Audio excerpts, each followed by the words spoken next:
Ես ուզում եմ խոսել մի թեմա,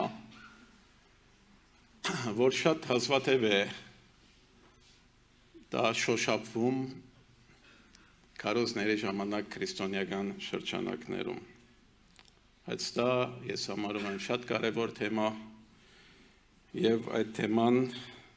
վերնակրել եմ այսպես. բարգուչյան փորձությունը, ով է իշխում սրտիդ։ Բարգուչյան փորձությունը, ով է իշխում սրտիդ։ Այս թեման ես խորը ուսումնասիրել եմ, սիրելիներ, որովհետև ես ինքս հաճախ ընկնում եմ այս փորձության մեջ, հետևաբար ես այդ ուսումնասիրություններից ամփոփում եմ ձեզ ներկայացնելու, որովհետև շատ խորացել եմ դրա մեջ։ Ուզում եմ ձեզի Աստծո ողորմության շնորհքով ձեզի ներկայացնել ամփոփումը, սիրելիներ։ Սուրբ Գիրքը այս մասին խոսում է եւ ամենաարտահայտված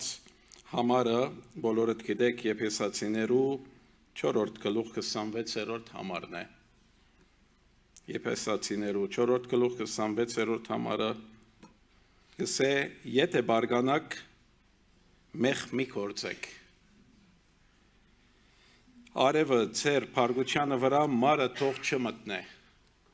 Եթե բարգանակ մեղ չգործեք, արևը ձեր բարգուչյանը վրա մարը թող չմտնե։ Հայերենի մեջ լավ է թարգմանվել, ինչու համար, որովհետև հունարեն բնակերի մեջ մի քիչ տարօրինակ է, չի ասում եթե։ Բնակերի մեջ ասում է բարգացեք, բայց մեղ մի գործեք։ Բայց որովհետև դա դժվար է հասկանալ, կարա մարդը իր հաշվին դա հասկանալ, հայերենի մեջ եթեն դրած է, ինչ որ ես համաձայն եմ դրա համար։ Այսինքն չի ասում բարգացեք, բայց ցույց է տալիս, որ բարգությունը բնական արձագանք է մարդու ներսիտին, այդ զգացումը մարդու ներսիտին կա եւ եթե բարգանակ մեղ մի գործեք։ Եվ հետո շարունակում է ասում է, որ արևը թող մարը չմտնե ձեր բարգուչյանը վրա։ Այս խոսքը, սիրելիներ, առաջին հայացքից բարձ հորդոր է թվում, բայց իրականում այն բացահայտում է մարդու ներաշխարի ամենախոր պայքարներից մեկը։ Այն չի ասում մի բարգացեք, այդպես չի գրած, ասում եթե բարգանակ մի մեղանչեք։ Այսինքն խնդիրը բարգությունը չէ, այլ այն, թե ինչ դեղի է ունենում մարդու սրտում այդ բարգության պահին։ Բարգությունը, սիրելիներ, սահմանագիծ է։ Բարգությունը այն գետն է, որտեղ մարդը կանգնում է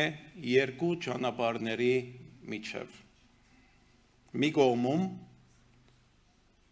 մարմնավոր արձագանք, եսի արձագանք,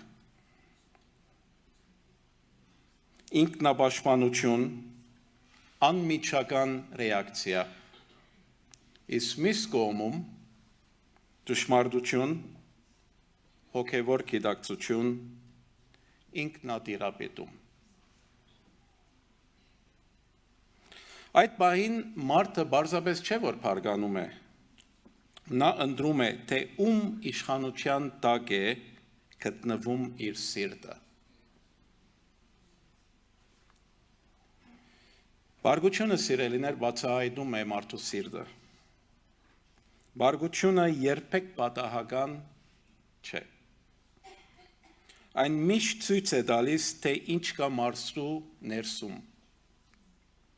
Եթե ներսում կա հպարտություն, բարգությունը դառնում է վիրավորանք։ Եթե կա վախ, այն դառնում է պաշտպանական ագրեսիա։ Եթե կա սեր եւ ճշմարտություն, այն դառնում է արդար ցավ ոչ թե արդար պատիժ, արդար ցավ։ Այսպիսով փառքությունը հայելի է, որտեղ մարդը կարող է տեսնել իր սրտի իրական վիճակը։ Արդար փառքություն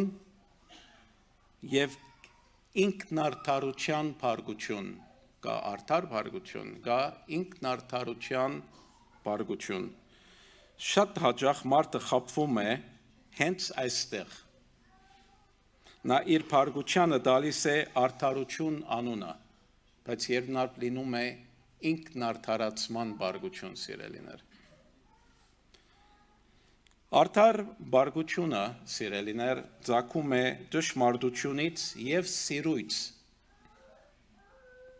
Այն ուղղված է ոչ թե անձին, այլ ուղղված է խնդրին։ Այն չի ցկտում կործանել, բայց ցկտում է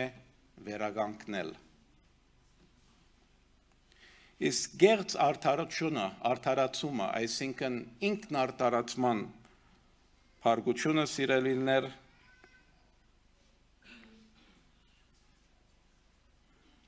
ծագում է վիրավորված եսից։ Այն կենտրոնացած է սեփական իրավունքների, սեփական արժանապատվության վրա։ Այն ուզում է հաղթել, ուզում է ապացուցել, ուզում է ճնշել։ Արտաքինից դրանք կարող են նման թվալ, բայց ներսում տարբերությունն ակնհայտ է։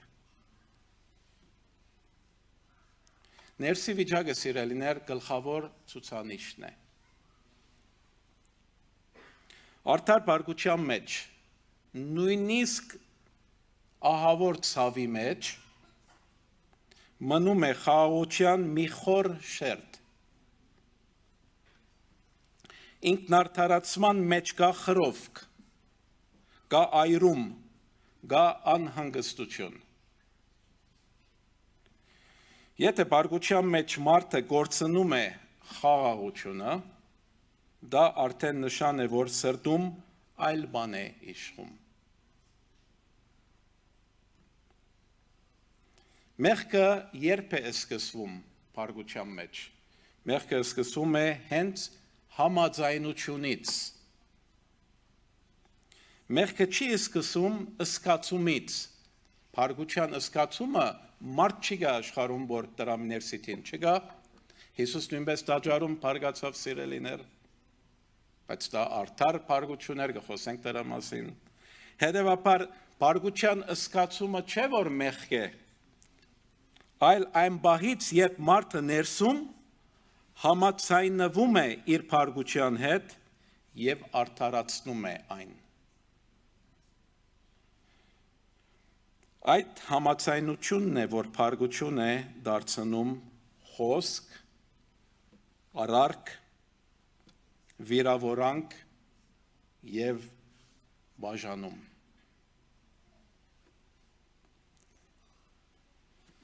Փառքությունը ուզում է դառնալ քո ձայնը։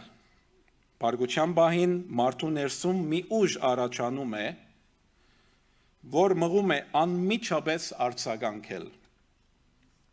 խոսել, պատասխանել, ապացուցել,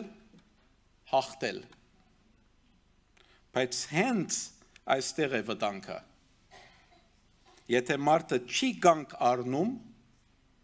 նա այլևս ինքը չի խոսում։ Փառքությունն է խոսում իր միջոցով։ Ուրեմն գա այստեղ նույնպես ժամանակի վտանգը, որ Պողոս Արաքյալ նույնպես դա հիշեցնում է, ժամանակի վտանգը։ Խոսքը ինչ է ասում։ Ասում է, որ արևը ձեր բարգությանը վրա մարը թող չմտնե։ Սա բարձրապես ժամանակի մասին չէ, այլ սրտի վիճակի մասին է, սիրելիներ։ Բարգությունը եթե մնաց, նա չի մարում ինքն իրեն։ Այն փոխվում է, սկսվում նեղվածություն, ապա դժգոհություն, ապա դառնություն, վերջում կարծրացած սիրտ։ Այդ պատճառով չլուծված փառքությունը դառնում է ոչ միայն ներքին ծանրություն, այլ նաև բաժանման պատճառ։ Հետևաբար չգարկավորված փառքությունը աստիճանաբար դառնում է սովորություն։ Մարդը սկսում է նույն ձևով արձագանքել կրկին ու կրկին։ Եվ դա դառնում է իր բնավորության մաս։ Այսինքն նա ներսում ճանապարհ է բացում, որտեղ բարգությունը սկսում է իշխել։ Սա արդեն շատ վտանգավոր է։ Հետևաբար մենք պետք է սրա նայենք խաչի չափանիշով։ Յուրաքանչյուր բարգություն կարելի է փորձարկել մեկ չափանիշով։ Ինչպես կարձագանքեր Հիսուսը այս իրավիճակում։ Նրա կյանքում մենք տեսնում ենք, որ բարգությունը կարող է լինել։ Բարգացավ Հիսուսը տաճարում, նույնպես բարգացավ փարիսեցիների տեղ, գեղձավորներ եւ սկսավ իրենց բոլոր գեղձավորությունները։ Հիսուս տարբեր անգամներ տեսնում ենք բարգացավ արդար բարգացություն եւ տաճարում տեսնում ենք ամենա չագերդյալ ագրեսիվ թվացող բարգությունը սիրելիներ։ Բայց նրա կյանքում մենք տեսնում ենք, որ բարգությունը կարող է լինել, ինչպես որ ասեցի տաճարում, բայց այն երբեք չի դառնում մեղք, երբեք, որովհետև այն մնում է ճշմարտության և սիրո սահմաններում։ Նա չպաշտպանեց իրեն, նույնիսկ երբ ուներ լիարժեք իրավունք։ Այսինքն Հիսուսի բարգությունը երբեք ինքնապաշտպանողական բարգություն չեղավ։ Երբ իրեն նախադեցին, երբ իրեն սուտ հանեցին, երբ իրեն ձեծեցին, երբ իրեն թքեցին, խաչը հանեցին, ոչ մի մեղք չուներ։ Քառնուկի նման ինքը գնաց, երբեք իր անձը չպաշտպանեց։ Հետևաբար իր բարգությունը, այդ բարգության մոմենտները, որ ունեցավ, բխում էին ճշմարտությունից, արդարությունից եւ սիրույց, բնավ իր անձի եսին հետ կապ չուներ, սիրելիներ։ Սա ցույց է տալիս, որ իրական ուժը ինքնապաշտպանության մեջ չէ, այլ ինքնատիրապետման մեջ է, սիրելիներ։ Հետևաբար ո՞րն է իրական ուժը։ Փարգանալը շատ հեշտ է, սիրելիներ, շատ հեշտ է։ Փարգությունը կառավարելը շատ դժվար է։ Իսկ իրական ուժը այն է, երբ մարդու ներսում կա կրակ, ճշմարտության կրակ, արդարության կրակ, բայց նա չի թողնում, որ այդ կրակը այրի ուրիշներին։ Սա արդեն հոգևոր հասունություն է, սիրելիներ։ Ամենախորը տարբերությունը հետևյալն է։ Արդար բարգությունը պատրաստ է խոնարհվել, նույնիսկ խաչվել, եթե դա ծառայում է ճշմարտությանը։ Ինքնարդարացման բարգությունը երբեք պատրաստ չէ հրաժարվել իրենից։ Այն միշտ ուզում է, որ հենց ինքը ճիշտ դուրս գա։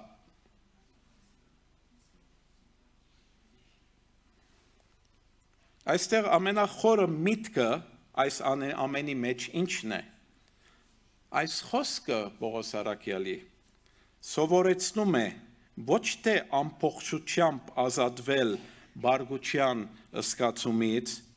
ինչու քանի որ այն մարդու բնական արձագանքն է։ Եվ Աստվածաշունչը խոսում է նաև Աստծո արդար բարգության մասին, որպես սուրբ արձագանք մեղքին սիրելիներ։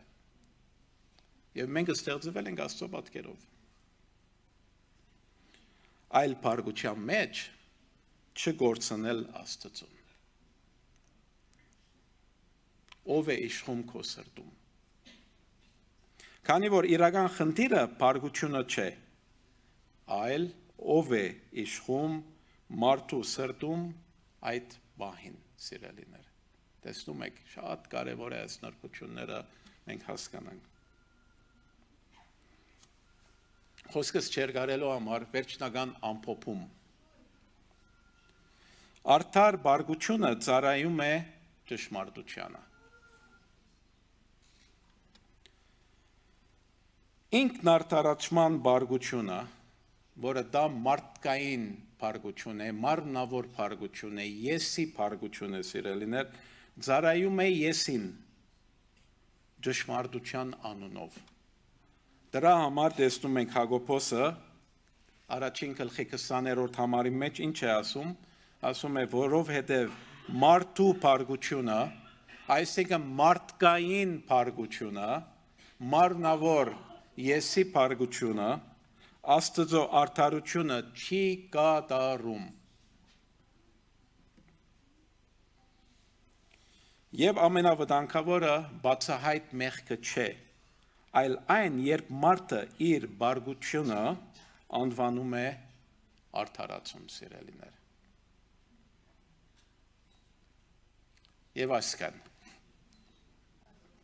Աստված օրհնի ձեր բոլորին, եկեք աղոթենք։